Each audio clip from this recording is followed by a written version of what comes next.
ቸር አገልጋይ ማነው? ለንጉሥ የታመነ መክሊቱን ያልቀበረ አትርፎ የከበረ ነው። እምነት ስለሌላቸው ስላላመኑ ነው። ያላመኑ ናቸው እነዚህ።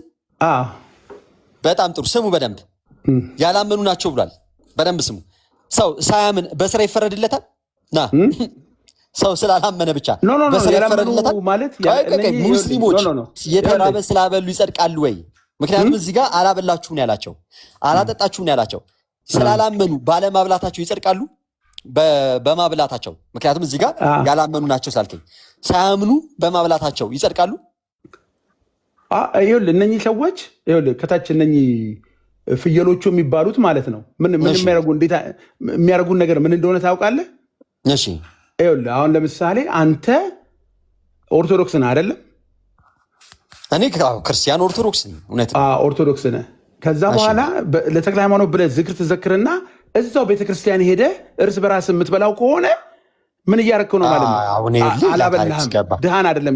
እኔ አሁን እዚህ ቃሉ ላይ እንምጣና እርስ በርስ ከበላኸው ይቅር ተጊ። አሁን ደስ ይላል እንደዚህ። አሁን በእኛ ያምራል ተጊ። አሁን በእኛ ያምራል እንደዚህ አይነት ነገር። ይኸውልህ ፍየሉ የሚለው ማለት ነው መልካም ስራ እየሰሩ እየመሰላቸው እንደ ኦርቶዶክስ አይነቶችን ሰዎች እኔ የፈለገ ነገር ይሁን በዚህ ነገር ላይ የሆነ ዝክር ሲዘከር መንገደኛውን ላይ እየመጣ ነው የሚበላው ወይስ እውነት ለራስ ነው? ኧረ ቆይ ችግር የለው ይሁን ማን ይበላዋል እኮ እኔ አዲስ አበባ እንነጋገር ተኖር አንድ ቀን እኔ እንደዛ አይነት ዝክር ሲዘከር ውጭ አይቻላቅም። ዝክር ተብሎ ተዳውን የሚበላው መንገደኛው ነው ይሁን የርዕሱ ከርዕሱ እንትን ሊልብን ነው። እኔም ጋር መሽቷል። ከሚስቴ ልታጣሉ ነው ቤተሰብ። እችን ቃል እናገርና በቃ ዝክር የሚበላው ቤተክርስቲያን ውስጥ ነው ወይስ ከቤተክርስቲያን ውጭ ነው? አሁን ቤተክርስቲያን አይደለም በነገራችን ላይ ዝክር የሚበላው አባቴ ቤተክርስቲያን ውስጥ ሰፈር መድኃኒዓለም ስኖር አንድ ቀን አይቻልም። ይቅርታና ቤተክርስቲያን አዳራሽ ውስጥ አንድ ቀን አይቻልም። አሁን አንተ እኮ ይህንን የመጽሐፍ ቅዱስ ክፍል አላየኸውም ነበር። አሁን አሳየነ። ጥሩ ሆነ። አሁን ቤተክርስቲያን ሊዘከር ይችላል። አንዴ ልንወጣ እኮ ነው ወንድሜ። ቤተክርስቲያን ሊዘከር ይችላል። ቤተክርስቲያን በሚዘከር ሰዓት ላይ እዛ ጋር መጥቶ ነዲያን መብላት የማይችሉ የኔ ቢጤም እኮ ያለው እኮ እኛ ቤተክርስቲያን በር ላይ ነው። ግልጽ እኮ ነው። ቸርቾች ላይ ቸርች ላይ አይደለም። ግልጽ ስለሆነ ነው። ማን ዋጋ እንደሚያሰጠው ያውቃል። እሱን እንተወውና እቺ እንናገርና ያ ሁሉንም ስላመንክልኝ ከዚህ መነጋገራችን በሱማ ከመጣ ልንገር ማለት ነው። እኛ መጠለያ ነው የምንሰጣቸው። እንደናንተ ሜዳ ላይ በቤተክርስቲያን ደጅ ላይ እናስተኛቸው። ችግር የለውም። ፓስተር ዮናታን የስንቱን መጠለያ ወርልድ ዲቪዥን ምናምን ቤት እያዘጋጀ ምናምን ወደ ሌላ ሄዱ። መምህር ኤፍሬም እዚች ጋር እቺን ሀሳብ 5 ደቂቃ ምናምን ስጣቸውና ይሁንዬ ነገሮቹ ወደ ሌላ እየሄዱ ስለሆነ ወንጌሉ ገብቶናል እኮ ችግር ከዚህ ወዲህ እኮ ስለተማመናችሁ ባሮክ መጨመር አይገባል። ያመነው ነገር ላይ ምን እሰራለሁ? መምህር ኤፍሬምዬ እንኳን ደህና መጡ። እርሶ ያሉኛ ተናገር ስለሆነ መጨመር አያስፈልገው። ግድ የለም። ሰላም ጤና ይስጥልን ብያለሁ። ወንድም ዮኒ፣ ወንድም ባሮክ፣ ተጊ ሰላሞት ይብዛ። ድምፅ የሁላችን ሰላም ይብዛ። የሚሰማችሁ እግዚአብሔር ቤተሰቦች እንደምን ሰነበታችሁ ብያለሁ። ሰላም ክርስቶስ ለሁላችን ይሁን።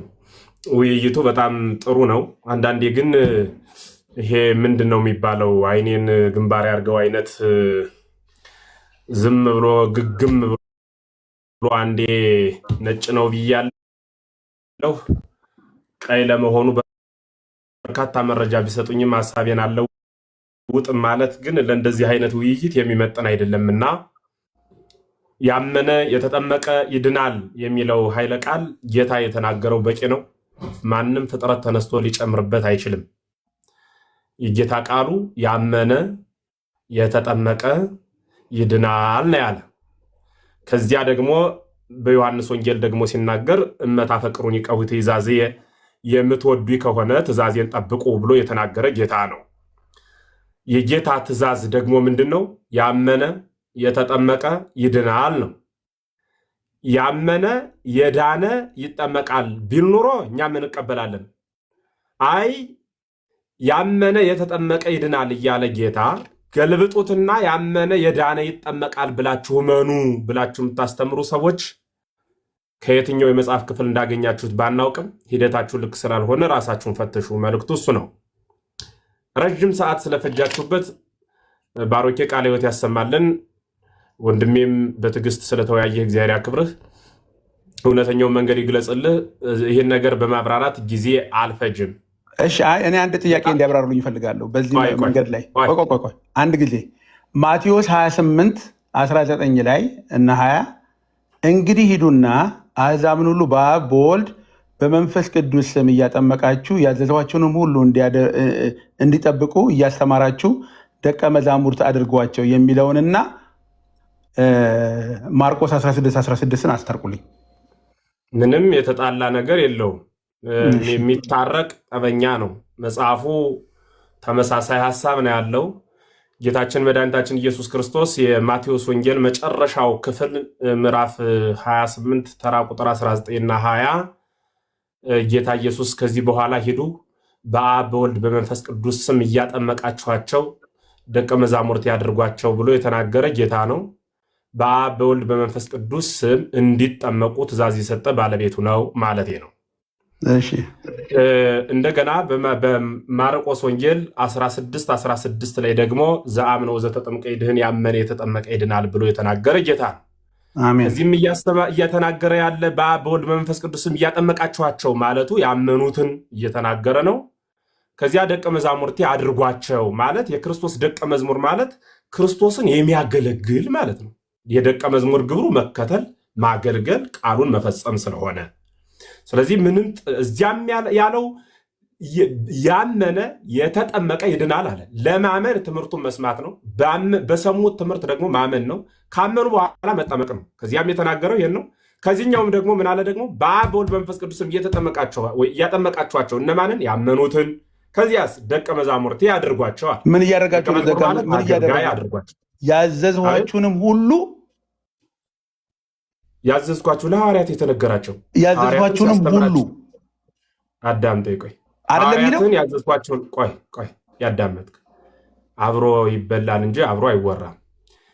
ጌታ ሲናገር ያዘዝኳችሁን ሁሉ ያለ ምድርን በኪደተ እግሩ ሲቀድስ 33 ዓመት ሐዋርያትን ያስተማራቸው 3 ዓመት ከ3 ወር ነው ወንጌልን ብለን እንናገራለን። በዚያ ውስጥ ያዘዛቸው ትእዛዝ አለ። ያን ትእዛዝ እንዲጠብቁ እንዲፈጽሙ አድርጉ ቃሉ እሱ ነው። ስለዚህ ይህ ቃል ለሐዋርያት የነገራቸውን ሐዋርያት ደግሞ ለደቀ መዝሙሮቻቸው ወይም ለሚያስተምሩት ሕዝብ እንዲናገሩ ጌታ ቃል እየተናገረ ነው ማለት ነው። መልእክት እያስተላለፈ ነው። ስለዚህ በአብ በወልድ በመንፈስ ቅዱስም እያጠመቃችኋቸው ነው ያለ። ለምን? አስቀድሞ ያመነ የተጠመቀ ይድናል ብሎ ያስተማረ እርሱ ነው።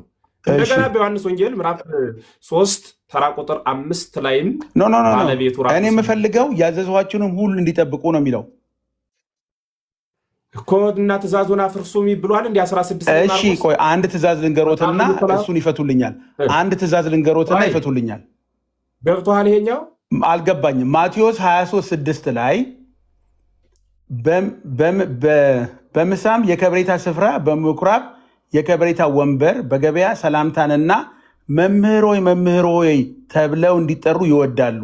እናንተ ግን መምህር ተብላችሁ አትጠሩ፣ መምህራችሁ አንድ ስለሆነ እናንተ ሁላችሁም ወንድማማች ናችሁ። አባታችሁ እርሱ አንዱ እርሱም የሰማዩ ነውና በምድር ላይ ማንም አባት ብላችሁ አትጠሩ። ማቴዎስ 23:6 ጀምሮ ሊቃችሁ እርሱ ክርስቶስ ነውና ሊቃውንት ተብላችሁ አትጠሩ። ከእናንተ የሚበልጥ አገልጋያችሁ ይሆናል። ራሱን ከፍ የሚያደርግ ሁሉ ይዋረዳል፣ ራሱን የሚያዋርድ ሁሉ ከፍ ይላል ይባላል። ስለዚህ እርስዎ መምህር ተብሎ እንዲጠሩ መጽሐፍ ቅዱስ ፈቅዶለታል። ኦኬ፣ አለቀ ጥምቀቱ ማለት ነው። ወይ ከእሳቸው በፊት ከጥምቀቱ ጋር የተያዘ ማለት ነው።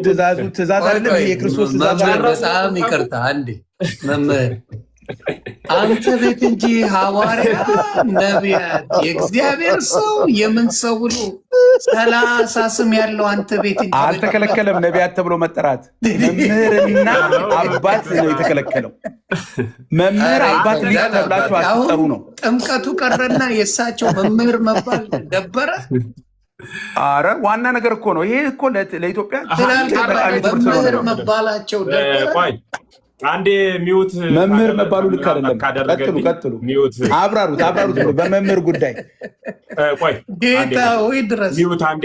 ኦኬ ዮኒ በጣም ይቅር በለኝና አንድ ትንሽ ደቂቃ ልውሰድና ቃል ልናገር ማለት ነው። በአዲስ ኪዳን ማንንም አባት ብላችሁ አትጥሩ ተብሎ ከተነገረ ነቢይ ተብለው ይጠሩ ዘንድ ስልጣንን የሰጠ ማን ነው? የትንቢተ ነቢያትስ ገደቡ ክርስቶስ እስኪወለድ አይደለምን? አንድ ሰው በሬ ቢጠፈው ወይም ዕቃ ቢጠፈው ለዚህ ዕቃ ጠቋሚ የሚፈልገው የጠፋውን ዕቃ እስኪያገኘው ድረስ ነው። የጠፋውን ዕቃ ካገኘ በኋላ ጠቋሚ አያስፈልግም። ካላስፈለገ በዘመነ ብሉይ መጥቶ ይወለድ ዘንድ ያለው ክርስቶስን ለመጠቆም ነቢያት ተነስተው ከኖሩ በሐዲስ ኪዳን መድኃኔ ዓለም ክርስቶስ ከድንግል ከተወለደ ዛሬ በሐዲስ ኪዳን በእናንተ ቤት ነቢይ ተብለው መጠራታቸው በየትኛው መጽሐፍ የተቀመጠ ነው? አንድ ቁጥር 2 በቤተ ክርስቲያን ሕግና ስርዓት አንተ ያነሳው ጌታችን መድኃኒታችን ኢየሱስ ክርስቶስ ያስተማረበት ዲበ መንበረ ሙሴ ነበሩ ለክሙ ጸሐፍቶ ፈሪሳውያን ማቴዎስ ወንጌል ምዕራፍ 23 ቁጥር 1 ወምዝ ነገሮሙ ጊዜ ኢየሱስ ለሕዝቡ ወላርዳይሁ ጌታ ኢየሱስ ክርስቶስ ለሕዝቡና ለደቀ መዛሙርቱ እንዲህ ብሎ ነገራቸው አለ። ቃሉ ሲጀምር ዲበ መንበረ ሙሴ ነበሩ ለክሙ ጸሐፍቶ ፈሪሳውያን ጸሐፍትና ፈሪሳውያን ሙሴ ከነበረበት ወንበር ተቀምጠዋል አለ። ኩሎ ዘመሃሩክሙ ግበሩ ወዕቀቡ አለ። የሚያስተምሯችሁን ነገር ሁሉ ያዙ፣ ጠብቁ፣ ስሩ አለ። እነማን? ጸሐፍትና ፈሪሳውያን። ከማን ወንበር ተቀምጠዋል? ከሙሴ ወንበር። አድርግ አታድርግ እያለ ሕግ ከሚናገርበት ስርዓት ከሚሰራበት ወንበር ተቀምጠዋል። ኩሎ ዘመሃሩክሙ ግበሩ ወዕቀቡ አለ። የሚያስተምሯችሁን ነገር ሁሉ ያዙ፣ ጠብቁ፣ ስሩ ነው ያለ ጌታ። ቀጠለና ግን ወበከመ ምግባሮሙ ይትግበሩ አለ። እንደ ስራቸው ግን አትስሩ። ለምን ነው እንደ ስራቸው አትስሩ ያለ? እስመ እሙንቱ ዘይሚህሩ ለሰው ይገብሩ አለ። እነሱ ለሰው የሚያስተምሩትን አይሰሩምና። ስለማይሰሩ ቃሉን የሚናገሩ ወረኞች ስለሆኑ ቃሉን ስሟቸው፣ እንደ ስራቸው ግን አትስሩ። ወያሴክሙ ወለሰብ ዲበ መትከፍቱ በሰው ትከሻ ሰው የማይችለው ሕግ ተብትበው ይጭናሉ። ወለሊ ውስተ እጅ ለክፍዎ በአጽዋዕቶሙ እነርሱ ግን በጣታቸውስ እንኳን ሊነኩት አይወዱም ይላል ማቴዎስ ወንጌል ምዕራፍ 23 ቁጥር 1 ጀምሮ። እሱ እስካለው ድረስ ነው የምነግራቸው። በገበያ እንዲያ መባልን ይፈልጋሉ የተባሉ በዘመነ ብሉይ የነበሩ ክርስቶስን በማሳደድ የሚረኩ እለከርሶሙ ያመልኩ የተባሉ ሆዳቸው አምላካቸው የሆነ ክርስቶስንና መሰሎቹን ቅዱሳን ለመስቀል ለማሳደድ የተዘጋጁ ራሳቸውን ብቻ አስከብረው ከእግዚአብሔር ይልቅ በገበያ የከበሬታ ሰላም አትበሏቸው አለ። አየህ፣ ክርስቶስ ሰላምታን እየከለከለ ነው። ሰላም መባል ማለት ምን ማለት ነው? ዝቅ ተብሎ እንደ ጣዖት መሰገድን ለሚፈልጉ 8ቱ ረበናት ለሚባሉ ለቤተ አይሁድ የተነገረ ነው። ታሪክን ጠንቅቆ ማወቅማ ደግ ነው። ማንንም አባት ትበሉ ክርስቶስ ብለህ አባትህን አቶ እያልሆነው አብረው ያደግ አባቴ አላልኸውም እንዴ? በስጋ ስላስገኘ እኮ አባቴ ብለዋል። በሚሞት ስጋ የወለደ አባትህን አባቴ ስትለው ካደግ በማይሞት ነፍስ የምወልደውን እኔን መምህሩን መምህር ቢላይ ነውሩ የት ላይ ነው? በእኔ የሚያምን እኔ የምሰራውን ስራ ይሰራል፣ ከኔም አብልጦ ይሰራል ብሎ የተናገረ ክርስቶስ ነው። በእርሱ ስላመን እንደ እርሱ ወንጌላውያን ስለሆን እንኳን ስሙን አካሉን የሰጠ የማይሰስት አምላክ ነው። መልኬም እኮ ይገርምሃል የክርስቶስን ነው የሚመስለው። ያንተም የኔም እንኳን የቆመው የፈረሰውም ሰው መልኩ ክርስቶስን ነው የሚመስለው። አየህ፣ ክርስቶስን መስለን የተፈጠርን ሁላችን መልኩን ሳይሰስት የሰጠ አምላክ ስሙን ይነፍገናል ብሎ መናገር ነውር ነው፣ እብደትም ነው። ስለሆነም እግዚአብሔር መልኩንም ስሙንም ለትውልድ ሁሉ ሰጥቷል። ኧረ ምን መልኩን፣ ኧረ ምን ስሙን፣ ራሱን ቀራንዮ የሰጠን እኮ ክርስቶስ ነው። ራሱን ቀራንዮ ላይ አውጥቶ እንካችሁ ብሉ፣ ይሄ ስጋዬ ነው፣ ስለ እናንተ የፈሰሰው ደሜ ነው ብሎ የሰጠ ክርስቶስ ለምንድን ነው በሱ ስም የተጠራችሁ ብሎ ስለ ነገረ ጥምቀት እያወሩ ቀጥታ ስም ላይ ወርዶ መምጣት? እኔ ይቅርታ አድርግልኝ፣ አሜሪካ ኑሮ ኢትዮጵያ ውስጥ መጥቶ በእንተ ማርያም ብሎ የመለመን ያክል ነው የምቆጥረው። ይሄ ከላይ ወደታች አንዴ ዘሎ የመፈጥፈጥ አይነት ስሜት ትክክል አይደለም። እየተወያየን ያለው ስለ ሰማያዊው ሀገር ነው፣ ስለ ሰማያዊው ድህነት ነው፣ ስለ ሰማያዊው ሕግ ነው። ሲቀጥል የኔ መምህር መባል አባቶቻችን በቀኖና የሰሩት እንጂ በዶግማ ያስቀመጡት ሕግ አይደለም። ይቀራል። ኤፍሬም ተብዬ ልጠራ እችላለሁ። አብሮ ከገሬ ጋር የተለጠፈ አይደለም። ስመ ተጸውዖ ነው። በነገራችን ላይ እግዚአብሔር አምላክ ነው። ፈጣሪ ስለሆነ ነው ዓለምን የፈጠረው። ፈጣሪ ያለው ዓለምን ስለፈጠረ ነው እንጂ ማለት ፈጣሪ ስለሆነ ነው እንጂ ዓለምን ስለፈጠረ አይደለም። ስለፈጠረ ፈጣሪ የተባለ አይደለም። ፈጣሪ ስለሆነ ነው የፈጠረ። ገብቶሃል ምስጢሩ? እኔ ግን መምህር የተባልኩት ስላስተማርኩ ነው። እስካላስተማርኩ መምህር አልባልም። እርሱ ግን ሳይፈጥር ፈጣሪ ነው። ለምን ካልከኝ የፈጠረን ፈጣሪ ስለሆነ ነው። አየህ፣ የባህሪ ስም የተጸውዖ ስም የሚባል አለ። እሱን በደንብ ማወቅ። የተጸውዖ ስሜ ኤፍሬም ነው። የባህሪ ስሜ ሰው ነው። የግብር ስሜ መምህር ነው። በግብሬ ካገለገሉ መምህር እባላለሁ። በግብሬ ካገለገሉ በባህሪ ከተጠራው ሰው እባላለሁ። በተጸውዖ በመጠሪያ ስሜ ከተጠራው ኤፍሬም እባላለሁ ማለት ነው። ስለዚህ ግንበኛ እንደማለት እኮ ነው። ግንበኛ ለምን ግንበኛ ትባላለህ ብለህ ሂደህ አትከለክለው። የግብር ስሙ እኮ ነው። አናጺው አናጺ እንለዋለን። የግብር ስም ስለሆነ የስራ ስም ስለሆነ ቄሴን ቄስ የምንለው የግብር ስሙ ነው። ቀሳ አገለገለ ስለሚል ግሱ ሲያገለግል ስናየው አገልጋይ ስለሆነ ቄሴን ቀሲስ እንለዋለን። ቀሳ አገለገለ ቀሲስ የሚል እዚያ የተገኘ ዘር ነው። ለስራው የወጣለት ስም ነው የቤተክርስቲያናችን ስም። መምህር ማለት መሐረ አስተማረ ነው። ይኸው እያስተማርሁ የለ 1400 ሰው የሚሰማኝ እኮ እያስተማርሁ ነው፣ እያበርሁ አይደለም። ስለዚህ እያስተማርሁ ስለሆነ ስራዬ አስተማሪ ተማርሁ ማለት ነው። በግብር በስራ የወጣ ስም ነው። እሱን ወደ ስራ የወጣ ስም ነው። እሱን ወደ ስራ የወጣ ስም ነው። እሱን ወደ እያወራን ያለ ነው። ጌታ ስላዘዘው ቃል ዘኢተወልደ ዳግም እማይ ወእመንፈስ ቅዱስ ይክል በውያ ውስተ መንግስተ እግዚአብሔር ብሎ ጌታ ተናገረ ብዬ ነበር ጥቅስ የጠቀስኩልህ ዮሐንስ ወንጌል ምዕራፍ 3 ቁጥር 5 ላይ ዳግመኛ ከውሃና ከመንፈስ ካልተወለዳችሁ በቀር ወደ እግዚአብሔር መንግስት ልትገቡ አትችሉም ብሎ ውሃን ውሃ ብሎ የጠራ እግዚአብሔር ነው። ያመነ የተጠመቀ ይድናል ብሎ የተናገረ እግዚአብሔር ነው።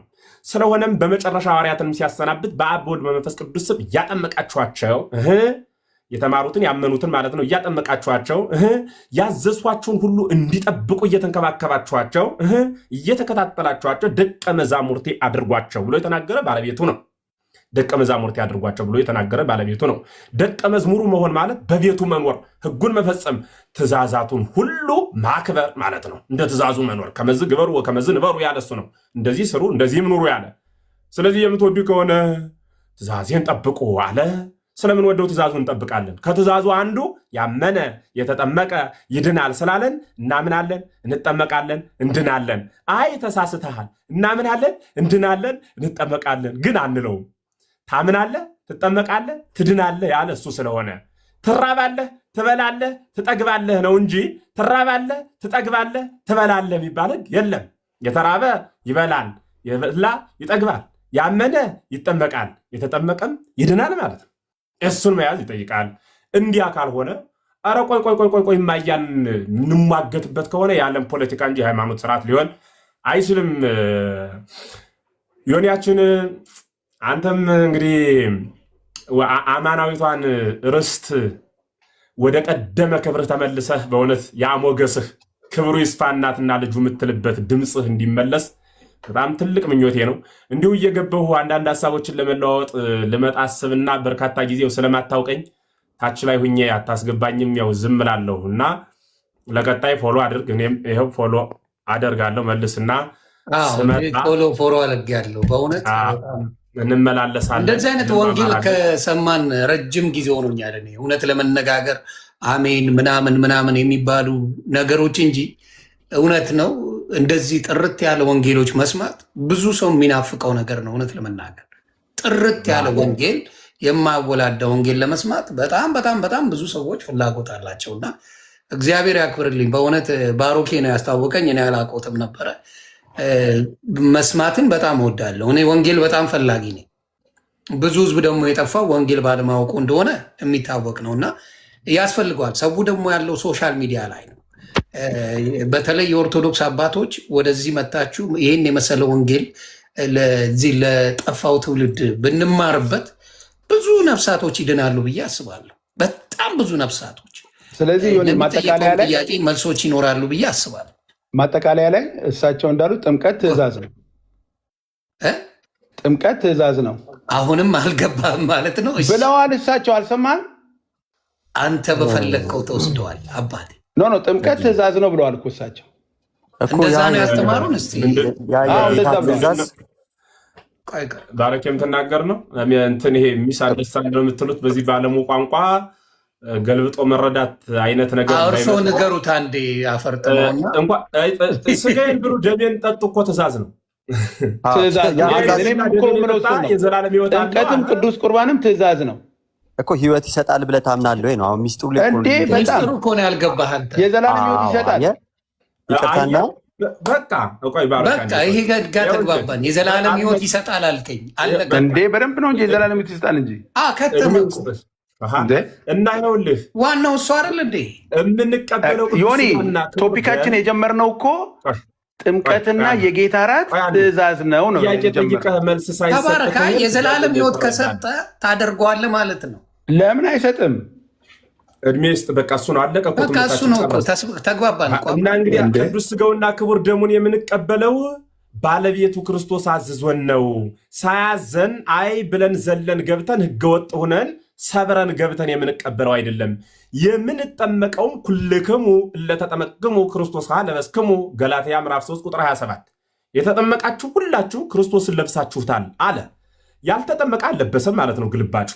ስለዚህ ክርስቶስን ለመልበስ እንጠመቃለን። ማን አዞ ካልከኝ ባለቤቱ ክርስቶስ። የት ላይ ካልከኝ ዳግመኛ ከውሃና ከመንፈስ ያልተወለደ እግዚአብሔር መንግስት አያይም ብሎ የነገረን እርሱ ነው።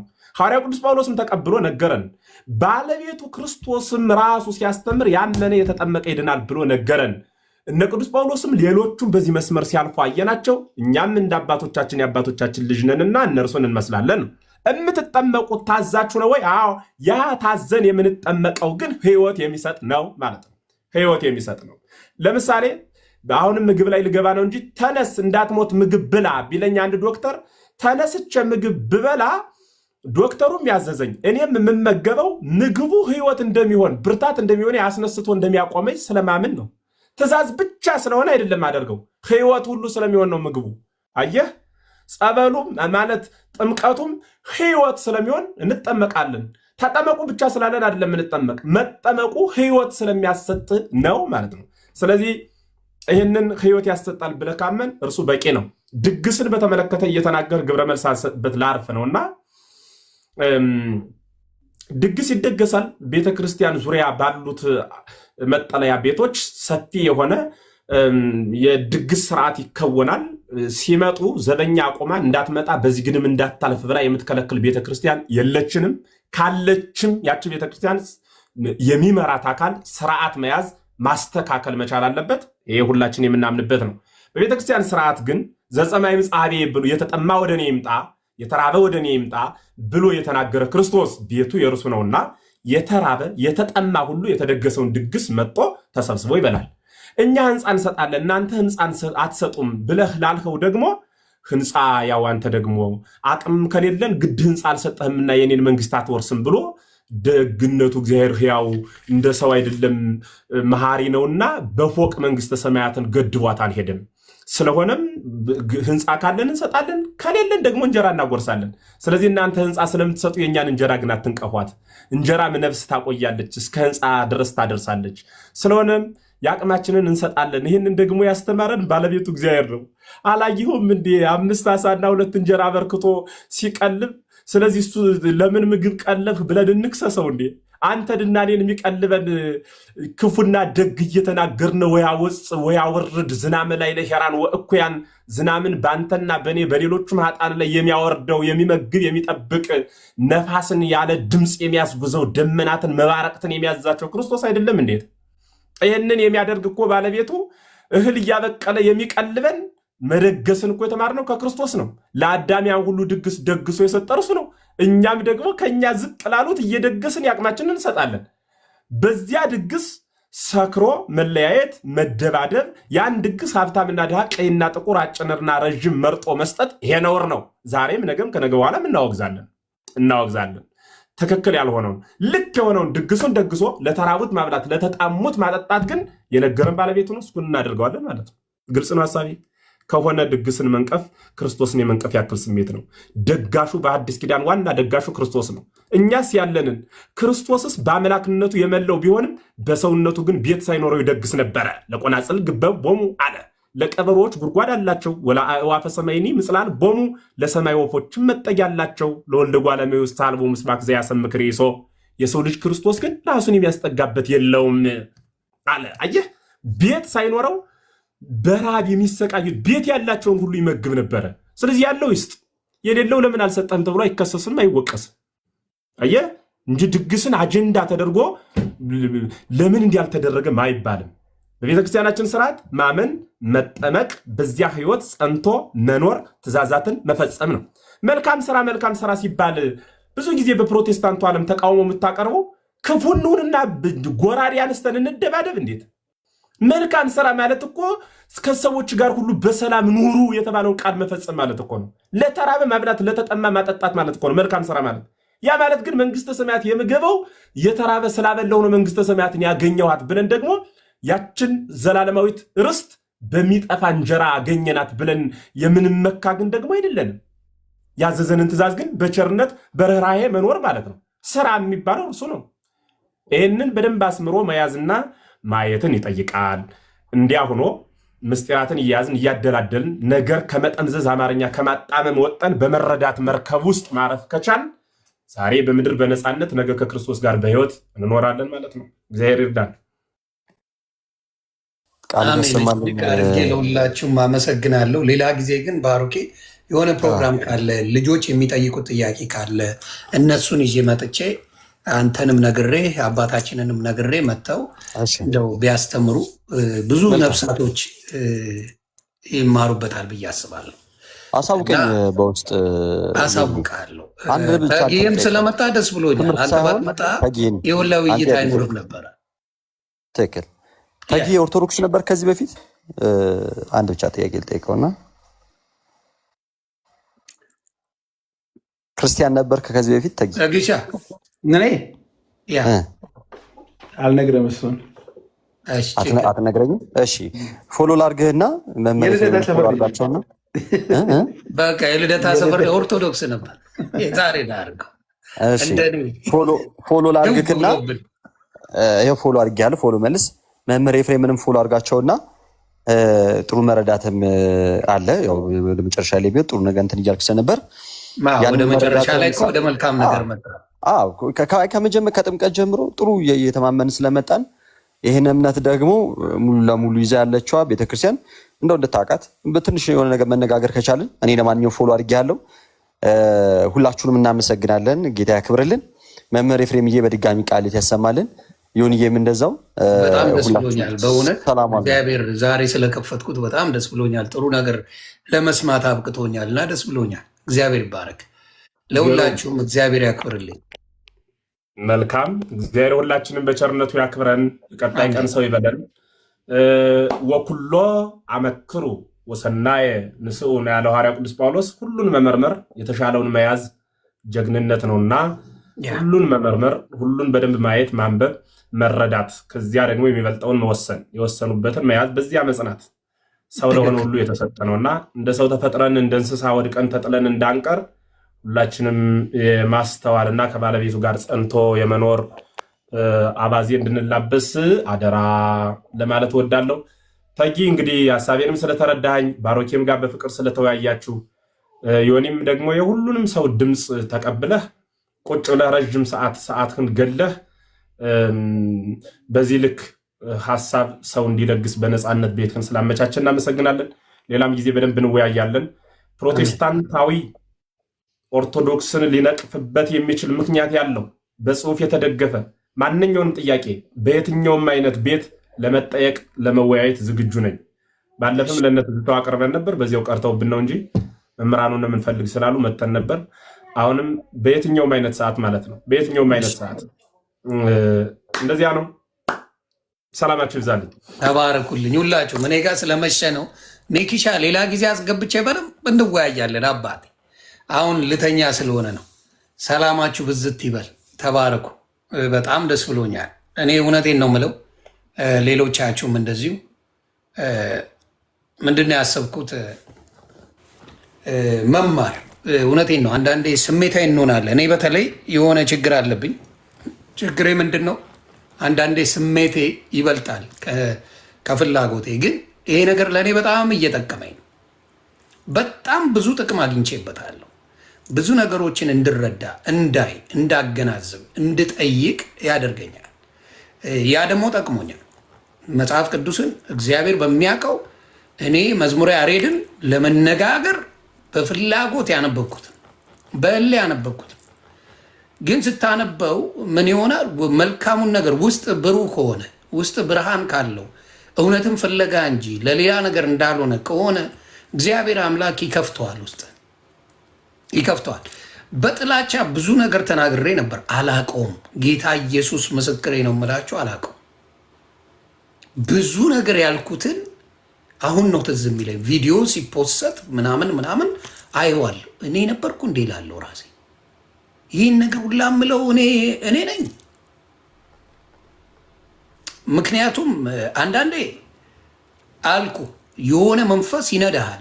ምክንያቱም በእነሱ ኖርማል ነው። እዛ ውስጥ ሆነ በምትናገርበት ሰዓት ምንም አታውቀው፣ ምንም አታውቀውም። እዛ ውስጥ ሆነ እዛ ውስጥ ተዘፍቀ ትክክለኛ ነገር መስሎ በኃይል የምትናገረው ንግግር ቀላል አይደለም፣ ቀላል አይደለም። በተለይ ከትምህርቱ ትልቁ ትምህርት የፍቅር ትምህርት መሆን ነበረበት፣ የጥላቻ መሆን አልነበረበትም።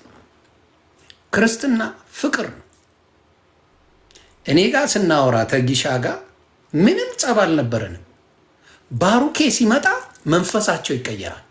ካያችሁ የፕሮቴስታንት ወንድሞቼ ደምንት የኦርቶዶክስ ልጆች ሲገቡ መንፈሳቸው ይቀየራል።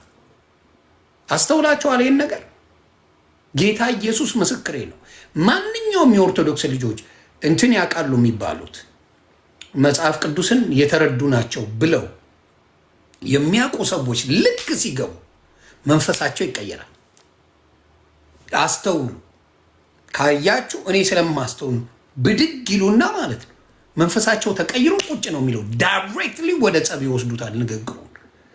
ዋናው ክርስቶስን ተከታይ ነን። የክርስቶስ ተከታይ በፍቅር ነው የምናምነው። ግራን ሲመጣ ቀኝን ስጥ የሚባል ወንጌል ይዘው ጓ የሚሉት ስድብ ይህ ምናምን ተራ ነገር የሚናገሩት እነሱ ሆነው ቁጭ፣ ኦርቶዶክሶች ተረጋግተው ቁጭ። ይሄን እውነት ታዘቡልኝ፣ ፕሮቴስታንት ወንድሞችና እህቶቼ ታዘቡልኝ። በጣም የሚበሳጩት የኦርቶዶክስ ልጆች ልክ እኔ ቤት ላይ ሲገቡና አንድ ቃል መተንፈስ ሲጀምሩ እና ይሄ ነገር መስተካከል አለበት። ኦርቶዶክስ እንደነገርኩት ትምህርቷና በሰው አይመዘንም ትላላችሁ። የእኛን አይወክልም ፕሮፌት ካላችሁ አንዳንድ መምህራን ሳይማሩ የሆነ ነገር ሊሆኑ ይችላል። ቪዲዮ ይቀርጻሉ፣ ለፖለቲካ ነው የሚጠቀሙባቸው። እርግጠኛውን የምናገረው የኦርቶዶክስ ውስጥ ሰልለው የሚገቡ አውሬዎች፣ ፖለቲካ ተጠቃሚዎች ሰዎች አሉ። መልካም ስንት ነገር እያለ ኦርቶዶክስ የምታስተምራቸው ወንጌል ስንት መልካም እያለ ጠብቀው የሚቀርጿት የተዋል ነው የሆነ የሚስቷትን ቀርጸው ይፖስታሉ። ይህን የሚያደርጉት እርግጠኛውን ይነገራለሁ ኦርቶዶክሶች አይደሉም። ምን ያህል ዲያብሎስ ኦርቶዶክስ ቤት ነጠላ ለብሶ መግባት እንደሚችል በዛ ታውቃለህ። ሙስሊም ቤት መንፈሱም አያስገባም። ገባ? ሙስሊም ቤት ገብተህ እንደዛ አይነት ፖለቲካ ልትሰራ ብትል አትችልም። but the problem is ኦርቶዶክስ ውስጥ ትችላለህ። ተቀላቅለህ ገብተህ የሆነች ነገር ስትስት ቀረጽ አድርገህ ላጥ ብለህ መውጣት ትችላለህ። ይሄ ደግሞ የአውሬው የዲያብሎሱ ስራ ነው። ተግባባ? ይሄንን ያደርጋል። ይሄንን ስራ የሚሰሩ ብዙዎች አሉ። መጽሐፍ ራሱ የጻፉት ቢጣራ ጌታ ኢየሱስ ምስክሬ፣ አብዛኛው መጽሐፍ የተጻፈው አብዛኛው ነው ማውራቸው በኦርቶዶክስ ልጆች አይደለም፣ በኦርቶዶክስ አባቶች አይደለም የተጻፈው። አብዛኛው ለፖለቲካ ተብሎ በኢህአዴግ ዘመን ኦርቶዶክስን ለመበተን፣ ኦርቶዶክስ ከተበተነች ሀገር የሚባል የለም ይፈርሳል የሚል እምነት ስላላቸው። ምክንያቱም እርግጠኛውን የምነግርህ ኢትዮጵያ አንዳንድ ሙስሊሞች፣ ሁሉም እያልኩ አይደለም፣ ኢትዮጵያ ከሆነ አረብ ጋር ብትጣላ፣ ግብፅ እንኳን ኳስ ስንጫወት ኢትዮጵያዊ ሆነው ለግብፅ የሚያግዙ ሙስሊሞች ኢትዮጵያ ውስጥ አሉ። ኢትዮጵያ ከግብፅ ጋር ስትጫወት አይቻለሁ። ከሞሮኮ ጋር ስትጫወት ለሞሮኮ ለግብፅ የሚያግዙ ኢትዮጵያውያን ሙስሊሞች አሉ። ሁሉም አይደለም ግን አይቻለሁ። ኢትዮጵያ ሆኖ ኢትዮጵያን የሚጠሉ እንዳሉ የምናየው ጉዳይ ነው። ስለዚህ አሁንም እንዳልኳችሁ አንድ ነጫጭባ ይበልጥበታል ከኦርቶዶክስ ወንድሙ ይልቅ። አንድ ሌባ እነ ቤኒ የሚባል ቴቪ ባሽዋ የሚባል ምናምን የሚባሉ ሌቦች ይበልጡባቸዋል። እውነተኛ መልካም ክርስቲያን ኦርቶዶክሶች አጠገቡ እያሉ ማለት ነው። በጥላቻ የኦርቶዶክስ ልጅን ለማየት የሚሰራው ስራ ቀላል እንዳይመስላችሁ። አንድ ታዋቂ ሰው አምጥቶ ማስጩ ነው የሚፈልጉት። አንድ ዱርዬ የነበረው ወሮ በላ የነበረ ኦርቶዶክስ ከሄደ ታዋቂ ከሆነ ማስጩ ነው። አሁን በአዶናይ ሽቀላ እየጀመሩ ነው። አዶናይ ምን አድርጎ ሄደዋል? አሁን በቅርብ ይሄ እዩ ጩፋ መጽሐፍ ገናናው ኢየሱስ ብሎ የራሱን ፎቶ አድርጎ መጽሐፍ አጽፏል። በሰው ራሱ የሚጽፈው አይደለም፣ እርግጠኛ ሆኜ እናገራለሁ። አይጽፍም። ይህ መጽሐፍ ብቃትም ችሎታውም የለው። ስለዚህ አዶናይን ጠርተውታል። አዶናይ መጽሐፍ ቅዱስ የሚያውቅ ልጅ አይደለም። መጽሐፍ ቅዱስን ባይብል ስክሪፕቸርን የሚያውቅ ልጅ አይደለም። ታዋቂ ነው አዶናይ። አዶናይ ምንም አይነት የመጽሐፍ ቅዱስ እውቀት እንደሌለው ራሱም ይናገራል። ዜር ኢዝ ናቲንግ። አዶናይ በሄድላቸው ለፖለቲካቸው አሁን እያጥለቀለቁን ነው። ሶሻል ሚዲያን አይታቸዋል፣ ፌስቡክን። አዶናይ መጣ ብለው ብዙ ፖለቲካ ሊሰሩበት የመጡ ናቸው። ምክንያቱም አዶናይ አደራ አለበት። ለምንድን ነው አደራ ያለበት? የዲቻ 3 ልጆችን ይዞ ማጋ ነው እዩ ጩፋ ጋር ሄዷል። እዩ ጩፋ ለፖለቲካው እንዲያመቸው ደግሞ ለ1 ዓመት 1000 ዓመት ማኖር የሚችል ቢሊዮነር ነው እዩ ጩፋ ማለት። ለብዙ ዘመን ለነዛ ልጆች ማድረግ ይችላል። የ1 ዓመት የቤት ኪራይ ምናምን ችዬላቸዋለሁ ብሎ ማንም የሚያደርገውን ነገር ነው ያደረገው። ማንም የሚያደርገውን ከዛ ምንድን ነው ያቺ ነገር ስላለችበት አዶናይ ምን አድርጓል? ሄዶ ተካፍሏል። ያቺን እየቆረጡ ግን ጴንጤዎች ፖለቲካ ለመስራት ሲሯሯጡ አይተናል። አዶናይ ቄስ አይደለ፣ አዶናይ ዲያቆን አይደለ። አዶናይ ወጣት ነው፣ ፈታ የሚል ልጅ ነው፣ የዋህ ልጅ ነው። እሱ ጴንጤ ቢሆን ለእናንተ አድቫንቴጁ ምንድን ነው? ፖለቲካ። ስለ አዶናይ መዳን አይደለም የምትጨነቁት እናንተ ፖለቲካችሁን ለመስራት። እንደዚህ አይነት መርዞች ናችሁ። በማር የተለወሰ መርዝነት እናንተ ጋር ያለው ነው የምላችሁ። ደሶ እኔ ስሄድስ መርዝነታችሁን ልትረጩ ነበር እንጂ ዮኒ ማኛ ዲያቆን አይደለም። እምልስ የምዘረጥጥ ሰው የነበርኩ ነኝ። ዲያቆን አይደለሁም። እኔ ዲያቆን አይደለሁም፣ ቄስ አይደለሁም። ስለዚህ መጣሁ ሄድኩ። ምንም ለኦርቶዶክስ የምጨምረው የምቀንሰው ነገር የለም። በእውቅናዬ ግን አንዳንድ መልካም ነገሮችን ልሰራበት እችላለሁ። እናንተ ጋር መጥቼ ምንድን ነው ያደረኩት? ኦርቶዶክስን ስሳደቡ አልኩኝ። that's all I did። ኦርቶዶክስን ኤቭሪዴይ እየመጣው መቀጥቀጥ ነው የጀመርኩት። ምንም ሌላ ነገር ያደረኩት ነገር የለም። አውሬነትን ነው እንጂ ፍቅርን አላስተማራችሁኝም። መልካምነትን አላስተማራችሁኝም። ኦርቶዶክስ እንዲህ ናት፣ ኦርቶዶክስ እንዲህ ናት፣ ኦርቶዶክስ እንዲህ ናት ስትል ነው የምትውለው። this is reality። በውስጣችሁ ያለውን አውሬነት እናንተ ታውቁታላችሁ። አንድ ነቢይ ሌላ ነቢይ ጋር ተስማምቶ ሻይ ቡና የሚል አታገኝም። ነቢይ ለነቢይ ሐዋርያ ለሐዋርያ ሲጋደል እንጂ ተስማምቶ አንድ ቦታ ሲቆም እንኳን አታገኛቸው። ምክንያቱም ኮምፒቲሽን ነው። አንዱ ስንት ቸርች አለ ነው፣ ስንት ቸርች አለ ነው ጭውውቴው። ነቢይ ለነቢይ እንኳን ተስማምተው ሻይ ቡና የሚሉበት ታይም እንኳን የላቸው። እንኳን ሊስማሙ ከፈሳቸው የተጣሉ ናቸው። ግን በውጪ ስታዩዋቸው እናንተ ስላልነበራቸው አታውቋቸውም። ኦርቶዶክሶች እርስ በራስ እንኳን ዘማሪ ለዘማሪ አይስማሙም።